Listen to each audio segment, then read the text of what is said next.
Pharma world में आप सभी का फिर से स्वागत है। आज हम पढ़ेंगे एंजाइना पेक्टोरिस, जो हमारा कार्डियोवैस्कुलर डिसऑर्डर की एक डिजीज है। जैसे कि लास्ट टाइम हमने पढ़ा था मायोकार्डियल इन्फेक्शन, और आज हम पढ़ेंगे एंजाइना पेक्टोरिस। तो सबसे पहले होता है कि एंजाइना पेक्टोरिस की डेफिनेशन क्या है, या फिर एंजाइना पेक्टोरिस है क्या। तो फर्स्ट ऑफ ऑल सबसे पहले पढ़ेंगे कि जो ये एंजाइना पेक्टोरिस है उसकी एक कॉमन या फिर मेन डेफिनेशन क्या है, या क्या ये होता है। तो एंजाइना पेक्टोरिस बेसिकली एक हार्ट अटैक कंडीशन का एक पेन होता है जो सडन अटैक होता है। और इसमें क्या होता है, हमारी चेस्ट टाइट, डिस्कम्फर्ट होना, पेन होना, यहाँ तक कि शोल्डर से पेन स्टार्ट होता है और धीरे धीरे धीरे धीरे आपके चेस्ट में आने लगता है। तो एंजाइना पेक्टोरिस हालांकि एक बीमारी है, लेकिन एंजाइना पेक्टोरिस नॉर्मल सा एक सिम्टम्स होता है, हार्ट अटैक का साइन होता है। तो एंजाइना पेक्टोरिस को हम बोल सकते हैं कि एक हार्ट अटैक की कंडीशंस है। इसमें क्या होता है, हमारी जो ऑक्सीजन डिमांड होती है वो बढ़ जाती है, या फिर ये बोल सकते हैं कि हमारी बॉडी में या ब्लड में जितनी ऑक्सीजन सफिशिएंट चाहिए उतनी नहीं पहुंच पाती, कम रह जाती है, जिसकी वजह से क्या होता है, हमें चेस्ट पेन होने लगता है और भी बहुत सारी प्रॉब्लम्स आने लगती है। तो बेसिकली इसकी डेफिनेशन है कि जब हमारे ब्लड में ऑक्सीजन लेवल कम हो जाए तो उसे कहते हैं angina pectoris. Angina pectoris medical terms में इसे बोला जाता है कि डिस्कम्फर्ट इन द चेस्ट, यानी कि चेस्ट में डिस्कम्फर्ट होना जो ऑक्सीजन की कमी से होता है या ब्लड सप्लाई की वजह से भी हो सकता है। अगला आता है टाइप्स। ये होते हैं थ्री टाइप्स के। फर्स्ट है इसमें स्टेबल एंजाइना, सेकंड आता है इसमें अनस्टेबल एंजाइना, और थर्ड आता है इसमें वेरिएंट। स्टेबल एक मोस्ट कॉमनली डिजीज है, अनस्टेबल बहुत ही डेंजरस है, वेरिएंट एक रेयर है। ये तीन टाइप्स होते हैं, अभी इसके बारे में एक्सप्लेनेशन में पढ़ेंगे। तो फर्स्ट है स्टेबल, सेकंड अनस्टेबल, और थर्ड होता वेरिएंट। पहला आता है स्टेबल एंजाइना। अब स्टेबल एंजाइना में क्या होता है, स्टेबल एंजाइना में नॉर्मल हमारा जितनी भी हमारी मतलब हमारी कोरोनरी आर्टरीज होती है वो नैरो हो जाती है, सिकुड़ जाती है, छोटी हो जाती है। वो किसके कारण, या फिर कोई प्लेग आ गया हो, या फिर एरिथ्रोस्क्लेरोटिक यानी कि एक थक्का बन जाना, उसकी वजह से भी हो सकता है। या फिर हमारा जैसे हैवी मील ले लेते हैं तो इमोशनल स्ट्रेस की वजह से भी हमारी कोरोनरी आर्टरीज नैरो हो जाती है। अगला आता है अनस्टेबल एंजाइना। ये मोर सीवियर है, मोर डेंजरस है, सबसे खतरनाक अनस्टेबल एंजाइना ही होता है। तो इसके अंदर क्या होता है, हमारा जो कोरोनरी आर्टरीज है वो क्या होती है, पूरी तरीके से ब्लॉकेज में आने लगती है, जिसका एक साइन होता है हार्ट अटैक का। तो अनस्टेबल एंजाइना डेंजरस इसलिए होता है, इसमें जो हमारी कोरोनरी आर्टरीज होती है वो कंप्लीटली धीरे धीरे ब्लॉक होने लगती है। तो ये एक तरह का हमारा शॉर्ट टाइम माना जाता है कि हार्ट अटैक का एक साइन होता है। अगला आता है वेरिएंट एंजाइना। तो वेरिएंट एंजाइना वैसे तो होता नहीं है, बहुत ही रेयर कंडीशन है कि किसी को हो। तो ये जरूरी नहीं है कि कोरोनरी आर्टरीज की एक बीमारी हो, ये ऐसा हो सकता है कभी कभी आपकी कोरोनरी आर्टरीज फंक्शन ज्यादा कर ले, या ब्लड वेसल्स फंक्शन ज्यादा कर ले, उसको रिलैक्स ना मिले, जिसकी वजह से उसकी मसल्स धीरे धीरे पेन होने लगता है, रिलैक्स नहीं मिलता, तो उसे भी वेरिएंट एंजाइना बोला जाता है। तीनों में सबसे रेयर कंडीशन में आता है वेरिएंट, सबसे डेंजरस में आता है अनस्टेबल, और मोस्ट कॉमनली जो नॉर्मल सा एक पार्ट होता है, सिम्टम्स होता है, उसे बोला जाता है स्टेबल एंजाइना। नेक्स्ट आते हैं इसके सिम्टम्स। सिम्टम्स पहला है इसमें स्क्वीजिंग, प्रेशर और हैवीनेस, टाइटनेस, बर्निंग और एक अक्रॉस द चेस्ट। पहला आता है स्क्वीजिंग। स्क्वीजिंग का एक डेफिनेशन ये है कि जहाँ चेस्ट में पेन होता है वहां को एक तरह से दबा देना, जैसे हार्ट अटैक की कंडीशन में आती है, उसे बोला जाता है स्क्वीजिंग। दूसरा आता है pressure.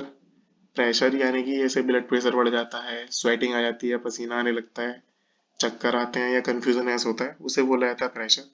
Heaviness, heaviness in the sense कि ऐसा लगता है कि चेस्ट में कोई भारी वेट रखा हुआ है, या कुछ ऐसा चीज रखा हुआ है जो हमारे सांस लेने में दिक्कत पैदा कर रहा है। अगला आता है टाइटनेस। टाइटनेस यानी कि हमारी जितनी भी कॉन्ट्रैक्टिंग मसल्स हो जाती है वो टाइट हो जाती हैं, हार्डनेस हो जाती है, एक तरह से अकड़ जाती हैं। अगला आता है बर्निंग और aching across the chest. Burning यानी कि जलन होना, एकिंग यानी कि पेन होना। जलन वाला पेन एक चुभन होना, पूरे राउंड द चेस्ट में पूरा एक तरह से चुभन होना जलन के साथ। तो ये सब होते हैं बेसिकली सिम्टम्स हैं, और यही सिम्टम्स मेनली माने जाते हैं हार्ट अटैक में। इसलिए बोला जाता है कि एंजाइना पेक्टोरिस जो है वो एक साइन होता है आने वाले हार्ट अटैक का। अब आती है एटियोलॉजी। एटियोलॉजी बेसिकली है क्या? एटियोलॉजी होता है causes factor of the heart attack. तो इसमें क्या होता है, हमारी जो कोरोनरी आर्टरीज है वो या तो डैमेज हो जाती है, इंजरी हो जाती है, या उसकी इनर लायर वॉल्स, उसकी दीवारें कभी कभी खराब हो जाती हैं। किसकी वजह से? बहुत सारे फैक्टर हैं जिसकी वजह से हमारी इंडर लाइन खराब हो जाती है। तो बेसिकली एटियोलॉजी में माना जाता है कि हमारा जो रोग है उसके होने के कारण क्या है, या किस किस वजह से वो हमारा जो बीमारी है वो हुई है। एटियोलॉजी के अंदर ये सब आता है। अब आता है नेक्स्ट हमारा, जैसे एटियोलॉजी के नॉर्मल से फैक्टर्स होते हैं। पहला हमारा स्मोकिंग। स्मोकिंग की वजह से भी हमारी कोरोनरी आर्टरीज पे अटैक पड़ता है। अगला आता है हाई ब्लड प्रेशर। अगर किसी को हाइपरटेंशन है तो नॉर्मल सी बात है, उसकी कोरोनरी आर्टरी सही काम नहीं करेंगी और उस पर प्रेशर बढ़ेगा, वहां पे इंजरी भी हो सकती है। नेक्स्ट आता है हाई कोलेस्ट्रॉल, यानी कि लिपिड्स का बढ़ जाना, जिसकी वजह से हमारा ब्लड फ्लोइंग में प्रॉब्लम होती है। डायबिटीज और इंसुलिन रेसिस्टेंस। इंसुलिन रेसिस्टेंस से यहाँ पे इसका मतलब ये है, अगर कोई डायबिटीज पेशेंट है और इंसुलिन ले रहा है और उसको इंसुलिन रेसिस्टेंस बनता है, तो इसमें भी हमारी एक ब्लड में एक डिसफंक्शन पैदा हो जाता है, जिसकी वजह से भी हमें ये एक फैक्टर कोज कर देता है एंजाइना का। सेडेंटरी लाइफ स्टाइल का मतलब होता है कि आप डेली बेस पे एक्सरसाइज नहीं कर रहे हो, फिजिकल एक्टिविटी नहीं हो रही है, डाइट वगैरह फॉलो नहीं हो रही है, कुछ भी खा रहे हो, तो इसकी वजह से भी हमारा जो एंजाइना है वो एक टारगेट या फिर ट्रिगर हो सकता है। डायबिटीज। डायबिटीज की वजह से इसलिए होता है क्योंकि डायबिटीज की वजह से हमारे ब्लड में ऑलरेडी ही ग्लूकोज और कोलेस्ट्रॉल बढ़ जाते हैं, जिसकी वजह से हमारा वजन पे भी असर पड़ता है, वेट पे भी असर पड़ता है। अगला है ओवरवेट। डायबिटीज की वजह से ओवरवेट पे भी असर पड़ेगा, क्योंकि हाइपरलिपिडीमिया और डायबिटीज की वजह से क्या होता है, लिपिड्स और हमारी ग्लूकोज का लेवल बढ़ जाता है ब्लड के अंदर, जिसकी वजह से हमारा ये एंजाइना पेक्टोरिस भी टारगेट हो सकता है। अगला आता है पैथोफिजियोलॉजी।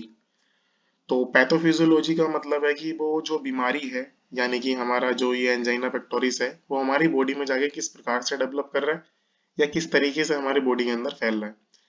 तो पहला आता है कार्डियोवैस्कुलर एंजाइना पेक्टोरिस, यानी कि ये क्या करता है, चेस्ट पेन को सेंसेशन करेगा, प्रेशर और स्क्वीजिंग। जैसे प्रेशर, अभी स्क्वीजिंग बताया था कि किसी भी चीज को जकड़ना या पकड़ना, जैसे चेस्ट पेन होता है या हार्ट अटैक की कंडीशन आती है, जो भी पेशेंट है अपना हैंड ले आके चेस्ट पे प्रेस करता है, उसे बोला जाता है स्क्वीजिंग। अगला आता है स्कीमिया। स्कीमिया होता है तुम्हारा नॉर्मल सी ब्लड और ऑक्सीजन की सप्लाई प्रॉपर तरीके से कार्डियक में नहीं हो पाती है, जिसकी वजह से नींद ना आना, ये सब की कंडीशन बन जाती है, पेन होना। अगला आता है चेस्ट पेन। चेस्ट पेन यानी कि सडन चेस्ट पेन होगा, जो कि चांसेस हो सकते हैं कि हार्ट अटैक की कंडीशन बने। तो इसलिए बोला जाता है कि ये सब पैथोफिजियोलॉजी का पार्ट है, क्योंकि इसमें एंजाइना पेक्टोरिस एक तरह से बता रहे हैं कि किस किस तरीके से वो बॉडी में जाके रिएक्ट करता है। अगला आता है मायोकार्डियल इन्फेक्शन। मायोकार्डियल इन्फेक्शन इसलिए डाला गया है क्योंकि एमआई का दूसरा नाम ही हार्ट अटैक है, और जब मायोकार्डियल इन्फेक्शन ये कंडीशन पैथोफिजियोलॉजी के अंदर इसमें बन सकती है, क्योंकि एंजाइना पेक्टोरिस क्या करता है, पूरी तरीके से एक अपार्ट हार्ट की मसल्स को डिक्रीज कर देता है, डिसफंक्शन कर देता है, पूरी तरीके से स्टॉप भी कर सकता है। तो ये सब हमारा एक फिजिकल पार्ट था। नेक्स्ट आता है डायग्नोसिस। डायग्नोसिस यानी कि हम एंजाइना पेक्टोरिस को कैसे पहचान सकते हैं, या फिर एंजाइना पेक्टोरिस में हम क्या क्या टेस्ट कराते हैं। तो पहला आता है फिजिकल एग्जामिनेशन। फिजिकल एग्जामिनेशन में नॉर्मल्स, उसके वाइटल्स, बीपी, ये सब, कि बॉडी कैसी है, रिएक्ट कैसी है, कलर चेंजेस, पिकल, ये सब। अगला आता है history collection. History collection in the sense कि वो पहले से कोई दवाई तो नहीं खा रहा, या उसे पहले से कोई डायबिटीज तो नहीं है, हाइपरटेंशन तो नहीं है, कोलेस्ट्रॉल तो नहीं है। तो ये सब डायग्नोस के अंदर आता है। नेक्स्ट आता है स्ट्रेस टेस्ट। स्ट्रेस टेस्ट यानी कि उसे कोई टेंशन तो नहीं है, ये एक नॉर्मल सा फिजिकल एक टेस्ट होता है। Next chest x ray. Chest x ray में हमें ये पता लग जाएगा कि उसके लंग्स में कोई प्रॉब्लम तो नहीं है, या फिर जो भी मसल्स है वो सही काम कर रही हैं कि नहीं कर रही। ईसीजी में हमें पता लगेगा इलेक्ट्रोकार्डियोग्राम। इलेक्ट्रोकार्डियोग्राम में हमें पता लगेगा कि जो हमारी हार्ट है वो प्रॉपर तरीके से फंक्शन कर रहा है कि नहीं कर रहा। अगला आता है इकोकार्डियोग्राम। इकोकार्डियोग्राम एक बड़ा टेस्ट है, ईसीजी इलेक्ट्रोकार्डियोग्राम एक छोटा टेस्ट है, दोनों ही हार्ट के होते हैं। इकोकार्डियोग्राम के अंदर क्या होता है, हमारे हार्ट का कंप्लीट फंक्शन, उसका साउंड, उसका वर्क, उसकी वेन्स, कोरोनरी आर्टरी, सब कुछ का एक डायग्राम बेस, रिकॉर्डिंग बेस, या फिर एक तरह से कह सकते हो इमेजिनेशन बेस आपके पास रिपोर्ट होती है, जिससे हमें ये सब पता लग जाता है कि हमारा हार्ट प्रॉपर तरीके से फंक्शन कर रहा है कि नहीं कर रहा। अगला आता है कॉम्प्लिकेशंस, यानी कि अगर किसी को एंजाइना होती है तो उसे क्या क्या बीमारी हो सकती है या क्या क्या ऐसी कंडीशन है जो नॉर्मल तरीके से बन जाएंगी। पहला आता है हार्ट अटैक, जो अभी तक पढ़ा है कि एंजाइना पेक्टोरिस एक मेन ही सिम्टम्स होता है हार्ट अटैक का, या साइन बोल लो। अगला आता है हार्ट फेलियर, यानी कि हार्ट फेल होना। हार्ट अटैक और हार्ट फेलियर नॉर्मल सी बात है। और थर्ड आता है एबनॉर्मल हार्ट रिदम, जिसे एरिथमिया बोला जाता है, यानी कि आपका जो हार्ट है वो बीट उसकी एबनॉर्मल रहती है, लो हाई, बेसिकली हाई रहती है। तो ये तीनों पार्ट है जो कॉम्प्लिकेशन बनती हैं एंजाइना पेक्टोरिस के बाद। अब आते हैं हमारे ट्रीटमेंट। तो ट्रीटमेंट में हमने पढ़ा था किसी भी बीमारी का दो तरह का या दो टाइप्स का उसका ट्रीटमेंट होता है। पहला होता है नॉन फार्माकोलॉजिकल और दूसरा होता है फार्माकोलॉजिकल। तो नॉन फार्माकोलॉजिकल ट्रीटमेंट में पहला आता है वेट रिडक्शन, यानी कि वजन घटाना। सेकंड आता है इंक्रीज्ड फिजिकल एक्टिविटी, यानी कि एक्सरसाइज करना प्रॉपर तरीके से, रेगुलर बेस। थर्ड आता है क्विटिंग स्मोकिंग, यानी कि स्मोकिंग को अवॉइड करना। Third, avoid alcohol, alcohol consumption ना करें। और लास्ट आता है स्ट्रेस रिडक्शन, यानी कि किसी भी टाइप्स का स्ट्रेस ना ले। अगर कोई बात है तो, कुछ भी बात है तो नॉर्मल तरीके से सॉर्ट आउट करो, स्ट्रेस ना लो, क्योंकि वो एक बेसिकली पार्ट होता है आपका सीएनएस स्टिमुलेशन का, जो एक रिसेप्टर को टारगेट करता है। और स्ट्रेस ही मेन एक ऐसा टारगेट होता है जो कि आपको पूरी बॉडी में या होल बॉडी ऑर्गन को भी अटैक कर सकता है। अगला आता है फार्माकोलॉजिकल। फार्माकोलॉजिकल ट्रीटमेंट के अंदर नॉर्मल से हमारे ट्रीटमेंट्स आते हैं। जैसे पहला ट्रीटमेंट है हमारा बीटा ब्लॉकर्स का। अब बीटा ब्लॉकर्स यहाँ पे दे रहे हैं, लेकिन ये बीटा ब्लॉकर्स यानी कि इनका MOA, mode of action, body में जाके किस तरह से एंजाइना पेक्टोरिस को ठीक करेंगे। तो पहला जो हमारा बीटा ब्लॉकर्स है, जैसे प्रोपेनोलोल, एटिनोलोल, मेटाप्रोलोल, ये क्या करता है, हमारा मायोकार्डियल ऑक्सीजन डिमांड को डिक्रीज करेगा, या ये कह सकते हैं जितनी भी हमारी ऑक्सीजन डिमांड है या ब्लड की डिमांड है उसको सही करेगा, जाके ब्लड की सप्लाई एक तरह से नॉर्मल तरीके से करने लगेगा, फंक्शन सही करेगा और बीटा रिसेप्टर को जाके ब्लॉक कर देगा। तो इसका एक मैकेनिज्म ऑफ एक्शन होता है कि ये मायोकार्डियल ऑक्सीजन डिमांड को डिक्रीज कर देता है, हार्ट रेट को इंक्रीज करेगा, आर्टेरियल प्रेशर को, कॉन्ट्रैक्टिलिटी जो भी है उसको नॉर्मल तरीके से फंक्शन करने के लिए ठीक कर देगा। और तुम्हारी हार्ट की मसल्स जो है या फिर एक तरह के जो भी उसमें ऑक्सीजन डिमांड की एक इंक्रीजिंग में आ रही है उसको सही कर देगा। अगला आता है कैल्शियम चैनल ब्लॉकर। अब कैल्शियम चैनल ब्लॉकर एक सेकंड क्लास है मेडिसिन की एंजाइना पेक्टोरिस के अंदर। तो पहला है इसमें निफिडिपिन और दूसरा है अम्लोडिपिन। तो ये दोनों ही एक कैल्शियम चैनल ब्लॉकर क्लास की ड्रग है।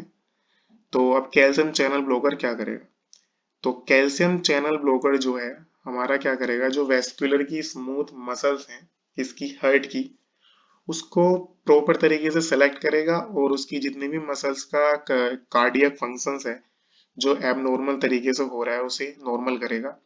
या इसको नॉर्मल सा अगर आप लिखना चाहते हो तो उसको ये भी लिख सकते हैं कि जो हमारा कैल्शियम चैनल है उसको भी ब्लॉक करता है। जैसे बीटा ब्लॉकर बीटा रिसेप्टर को ब्लॉक करेगा, तो कैल्शियम चैनल कैल्शियम को चैनल को ब्लॉक करेगा। लेकिन इसका एक मोड ऑफ एक्शन ये है कि जो हमारी स्मूथ मसल्स हैं जो फंक्शन सही नहीं कर पा रही है उसको प्रॉपर तरीके से काम करवाएगा और प्रॉपर तरीके से उसको रिपेयर करेगा और वेस्कुलर को सिलेक्टिव तरीके से बिल्कुल सही से फंक्शन करने के लिए उसको कर देगा। अगला आता है नाइट्रेट्स। अब नाइट्रेट्स क्या है, नाइट्रेट्स हमारा एक ड्रग की क्लास है। अब नाइट्रेट्स हमारा एंजाइना पेक्टोरिस में जाके क्या करेगा, ये एक नाइट्रोग्लिसराइन होता है जो भी फर्स्ट पास मेटाबॉलिज्म हो उसको रिपेयर करेगा, उसको सही तरीके से काम करने के लिए मजबूर करेगा। और इसमें इसका एक बेसिकली मोड ऑफ एक्शन बोल सकते हो या एडवांटेज बोल सकते हो। जब भी कोई नाइट्रेट्स ओरली खाता है तो सबसे ज्यादा जल्दी इसका एब्जॉर्ब होता है ओरली में। तो एक मेन मेडिसिन मानी जाती है तुम्हारी एंजाइना पेक्टोरिस के अंदर, क्योंकि इसका मोड ऑफ एक्शन बहुत ही जल्दी टाइम में, एक तरह से बोल सकते हैं बहुत ही रैपिड एक्शन शो होता है। तो ये नाइट्रेट्स एक रैपिडली एब्जॉर्ब्ड ओरली मेडिकेशन मानी जाती है जो कि बेसिकली एंजाइना पेक्टोरिस में दी जाती है। तो ये थे हमारे बेसिकली जो ट्रीटमेंट्स होते हैं एंजाइना पेक्टोरिस के वो। तो आज हमने पढ़ा कि एंजाइना पेक्टोरिस उस होता क्या है, उसके सिम्टम्स क्या हैं, उसके ट्रीटमेंट्स क्या हैं, उसके टाइप्स क्या हैं, टाइप्स का अलग अलग डेफिनेशंस, उसकी डायग्नोसिस, वो डायग्नोसिस के नाम क्या हैं और उन डायग्नोसिस के अंदर होता क्या है। अगर आपको कोई भी डाउट हो तो आप नीचे कमेंट सेक्शन में जाके वहाँ पे कमेंट कर सकते हैं। नेक्स्ट वीडियो में सबसे पहले आपका डाउट क्लियर होगा, उसके बाद ही आगे पढ़ेंगे। तो आज के लिए इतना ही। अगले लेक्चर में हम पढ़ेंगे हाइपरलिपिडीमिया, जो एक लास्ट कार्डियोवैस्कुलर डिसऑर्डर है और जो सब में ही एक रोल प्ले करता है। तो आज के लिए इतना ही। फार्मा वर्ल्ड की अगर आपको कोई वीडियो अच्छी लगती है तो आप प्लीज इसको सब्सक्राइब कीजिए, लाइक कीजिए और आपको कोई भी डाउट हो तो नीचे कमेंट कीजिए। आज के लिए इतना ही, बाकी अगले लेक्चर में। नमस्ते।